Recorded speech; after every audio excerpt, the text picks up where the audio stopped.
بسم اللہ الرحمن الرحیم، السلام علیکم۔ جوڈیشل کمیشن کے اجلاس سے پہلے رات گئے جو سب سے بڑی خبر بنی، اس پر سب لوگ ڈسکس کر رہے ہیں کہ کیا ہو گیا،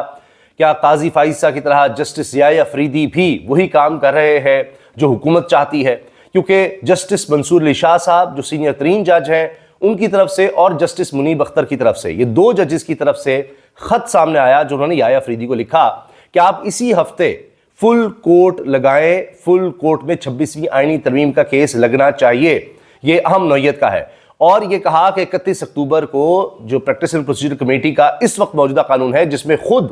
جسٹس ضیاء افریدی نے منیب اختر کو شامل کیا ہے، منصور علی شاہ تو پہلے بھی تھے اور ان کی واپسی ہوئی ہے، اس میں ہم دو ججز نے، منصور علی شاہ اور منیب اختر نے یہ کہا کہ 26ویں آئینی ترمیم چیلنج ہو چکی ہے، اس کو فل کورٹ میں لگنا چاہیے، اور آپ نے یعنی چیف جسٹس نے یہ نہیں لگایا۔ ہم نے رجسٹرار کو پھر لکھا اور رجسٹرار کی طرف سے بھی کوئی کاز لسٹ جاری نہیں ہوئی۔ 4 نومبر کو یہ کیس لگنا چاہیے تھا، اب یہ نہیں ہوا تو انہوں نے خط لکھ دیا ہے چیف جسٹس ضیاء افریدی کو، ان دو ججز نے،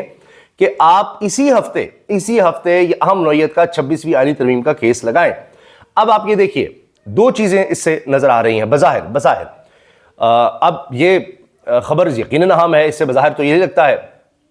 کہ جسٹس منیب اختر اور جسٹس منصور علی شاہ صاحب ایک طرف ہیں، ضیاء افریدی دوسری طرف کھڑے ہیں، یہ ایک اس میں چیز نظر آتی ہے۔ دوسرا یہ کہ فل کورٹ میں چاہتے ہیں جسٹس منصور علی شاہ اور منیب اختر کے فل کورٹ میں 26ویں آئینی ترمیم جائے، وہ چیلنج ہو چکی ہے، اس کو فوری طور پر لگنا چاہیے۔ اچھا، یہ تو اب بظاہر چیز نظر آ رہی ہے، لیکن ابھی وہ جس طرح کہتے ہیں نا کہ رکو ذرا، صبر کرو، تو ابھی گیم باقی ہے۔ بظاہر تو یہ لگ رہا ہے کہ جی اب ضیاء افریدی صاحب دوسری طرف ہیں، منصور علی شاہ اور منیب اختر ایک طرف ہیں، اور وہ فل کورٹ نہیں لگا رہے ضیاء افریدی صاحب، لہٰذا 26ویں آئینی ترمیم بھی چلتی رہے گی، اور پھر ضیاء افریدی صاحب حکومت کے ساتھ ہوں گے اور جس طرح سے حکومت چاہے گی اس طرح سے چلے گا۔ اب یہ تو خط بھی سامنے آ گیا، یہ تو ہو گیا، اس کی تفصیل میرے پاس ہے، کاپی بھی میرے پاس ہے خط کی، وہ میں آتا ہوں اس پر۔ لیکن اصل بات یہ ہے کہ جب سے انسانی تاریخ کا مطالعہ ہو رہا ہے، لکھی جا رہی ہے، اس کو ڈاکومنٹ کیا جا رہا ہے، تو کچھ چیزیں جو ہیں وہ مسلمہ ہیں جو نہیں بدلتی۔ وہ یہ کہ چیزیں اپنی قدرتی بہاؤ کی طرف جاتی ہیں، قدرتی بہاؤ کی طرف۔ جس طرح یوں سمجھے کہ انسانی جبلت ہے کہ وہ آزادی چاہتا ہے، اس کے لیے اسٹرگل کرتا رہے گا، کہیں نہ کہیں آپ بہت عرصے تک انسانوں کو غلام نہیں رکھ سکتے، اس کے اندر ایک جبلت ہے، کہیں نہ کہیں یہ ہوتا ہے۔ جس طرح پانی ڈھلان کی طرف جاتا ہے، جہاں یعنی اس کا فلو اس طرح سے ہے، پانی کی یہ جبلت ہے، تو چیزیں اپنے قدرتی بہاؤ کی طرف ہوتی ہیں۔ تو جب کوئی ادارے بن جاتے ہیں تو وہ اپنی آزادی کے لیے کچھ نہ کچھ کوشش ضرور کرتے ہیں، ضیاء افریدی ہوں یا کوئی اور ہو، یہ ممکن نہیں ہے کہ جس سطح پر حکومت لے کر جا رہی ہے چیزوں کو، یعنی بالکل ہی سپریم کورٹ ہوں، ججز ہوں، ایک ہوتا ہے کہ ان کی طاقت چھین لینا، نہیں، یہ اس سے بڑھ کر ہے، بالکل ان کو غلام بنا لینا، بالکل غلام کسی کیفیت کہ ان کی کوئی حیثیت، کوئی اوقات نہیں رہ جائے گی، صرف حکومت کے فیصلے ہوں گے، حکومت کے حق کے فیصلے ہوں گے، اور انہوں نے صرف دستخط کرنے ہیں، یعنی کلرک کی بھی زیادہ کوئی اوقات ہوگی ججز سے، تو یہ ممکن نہیں ہے۔ اب دیکھیں نا، اس کی ابھی حالیہ مثال لیں تو قاضی فائزہ کے خلاف ہی ہو گئے نا، وہی منصور علی شاہ جو قاضی کے ساتھ کھڑے تھے، امرتا بندیال کے خلاف قاضی کے ساتھ کھڑے تھے، وہی عطر بن اللہ جو قاضی فائزہ کے ساتھ کھڑے تھے اور تحریک انصاف کے خلاف سب فیصلے دے رہے تھے۔ آئین ٹوٹ گیا کہ 90 دن کے اندر نہ خیبر پختونخوا میں الیکشن ہوئے، نہ پنجاب میں الیکشن ہوئے، آئین توڑ دیا، یہی ججز تھے جنہوں نے فیصلہ دیا کہ نہیں، ضرورت نہیں ہے 90 دن کے اندر الیکشنز کروانے کی۔ تو اب وہی ججز کیا ہو گیا ہے؟ تو اسی طرح سے آپ دیکھیے، کوئی سوچ سکتا تھا کہ ہائی کورٹ کے، اسلام آباد ہائی کورٹ کے 6 ججز خط لکھ دیں گے، یہ ہو جائے گا؟ کوئی سوچ سکتا تھا؟ تو اسی طرح سے آپ دیکھیے گا کہ لوگ نکلیں گے اندر کی طرف سے ہی، اور بڑی بڑی خبریں آپ کو سننے کو ملیں گی، چاہے وہ یہ بھی جوڈیشل کمیشن کا اجلاس ہو، اس میں آپ دیکھیں کچھ بھی ہو سکتا ہے، اور ابھی آگے آپ دیکھیے گا، کیونکہ اس میں وکلاء کی بھی مجبوری بن جائے گی، آخر کب تک پلاٹوں کے چکر میں وہ رہیں گے، تو چیزیں دوسری طرف جانی ہیں، کیونکہ میں نے آپ کو بتایا تاریخ ہے، چیزیں اپنے قدرتی بہاؤ کی طرف ہوتی ہیں، یہ ممکن نہیں ہے کہ جس طرح چیزیں چل رہی ہیں اسی طرح چلتی رہیں۔ اب جسٹس منصور علی شاہ نے بھی جوڈیشل کمیشن میں شرکت کرنی ہے جہاں پر فیصلے ہونے ہیں آئینی بینچ کے۔ اب یہ بھی عجیب بات ہے کہ 9 سے 11 آئینی بینچ کے حصے ہو جائیں گے، باقی کیا بچے گا؟ 34 ججز لگانے ہیں، اس کا ایک پہلو یہ دیکھیے کہ 34 کیوں، پہلے تو 23 لگا رہے تھے، اچانک 34 کی کیا ضرورت آ گئی؟ اس کا مطلب ہے جو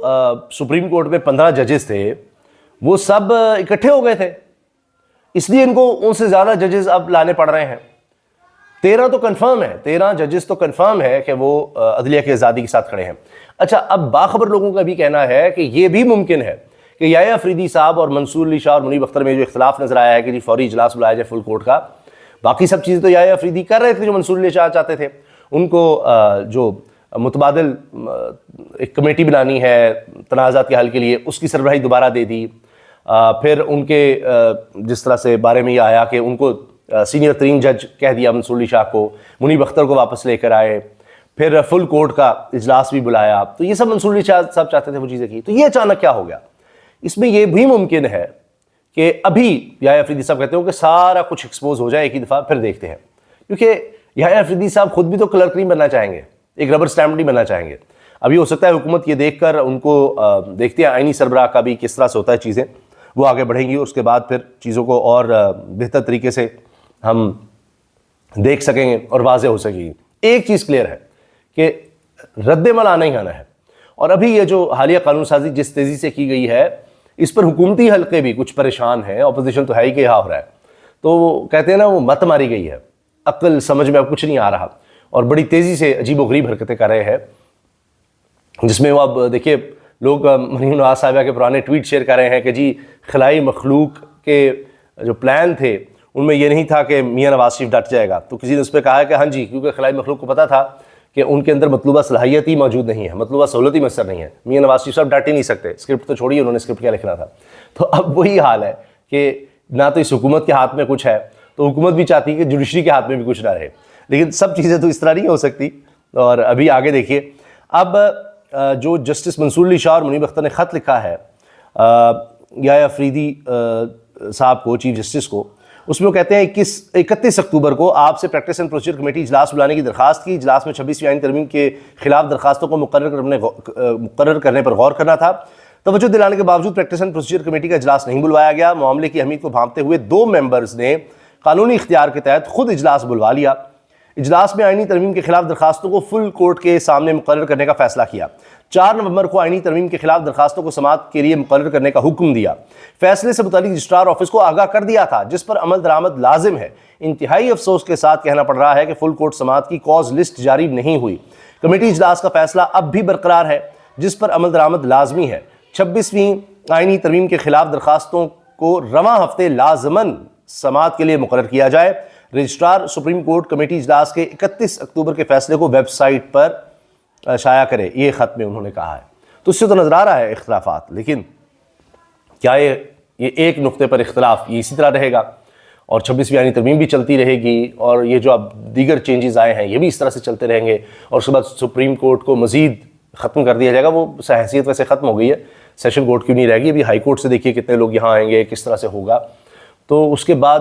پوری دنیا میں پاکستان کے نظام کا پہلے ہی مذاق ہے، اور آپ یہ دیکھیں کہ اگر یہ سمجھتے ہیں کہ اس طرح سے معیشت بہتر ہو جائے گی، اسٹیبلٹی آ جائے گی، تو الٹ ہو رہا ہے۔ کبھی بھی جہاں پر اتنی انسٹیبلٹی آپ اداروں میں کریٹ کریں گے، آپ توڑ پھوڑ کریں گے، ہو ہی نہیں سکتا وہاں پر آپ معیشت بہتر کر لیں گے، آپ کو فورن انویسٹمنٹ لے آئیں گے، دنیا آپ کا مذاق اڑائے گی۔ آپ کو لوگ کہیں گے کہ آپ نارتھ کوریا ہے، افغانستان ہے، آپ کوئی جس طرح ہے برما ہے، آپ اس کیٹیگری میں ڈالے جا رہے ہیں اور آپ اس سے بھی آگے جانے کی کوشش کر رہے ہیں۔ اس طرح سے کوئی بہتری نہیں آنی، یہ میں آپ کو لکھ کر دینے کو تیار ہوں۔ تو دیکھتے ہیں آگے کیا ہوتا ہے، اور یہ اب دیکھنا ہوگا کہ اس کا کیا بنے گا، کیونکہ یہ لگتا یہ ہے بظاہر کہ کسی نہ کسی موقع پر فل کورٹ اجلاس بلانا ہی پڑے گا، کیونکہ حکومت جو حرکتیں کر رہی ہے اس میں حکومت جسٹس یحییٰ افریدی کے پاس کوئی راستہ ہی نہیں چھوڑے گی کہ وہ فل کورٹ کو بلائیں اور اس کے سامنے یہ تمام چیزیں رکھیں، چاہے 26ویں آئینی ترمیم ہے، چاہے یہ جو ججز کی تعداد بڑھانے کے حوالے سے ہے، جو کچھ بھی ہے۔ اور آئینی بینچ کا بھی معاملہ دیکھیے گا، وہ بھی بڑا عجیب ہوگا کہ جتنا بھی آئینی بینچ کو کہہ لیں کہ جی آئینی بینچ ہے اور اس میں وہ چیزیں جائیں گی، مسئلہ یہ ہوگا کہ وہ آئینی بینچ کام کس طرح سے کرے گا، کون کون اس میں جج آپ شامل کریں گے، وہ کس طرح سے کر سکے گا، اس میں بھی بڑے مسائل آئیں گے۔ تو یہ ہونا ہی ہونا ہے، جو کچھ حکومت کر رہی ہے کہیں نہ کہیں حکومت نے اس میں اس گڑھے میں گرنا ہی گرنا ہے، اور زیادہ عرصہ نہیں مجھے لگتا ہے اس میں لگے گا، یہ چند ہفتوں کی گیم ہے۔ اجازت دیجیے، اللہ حافظ۔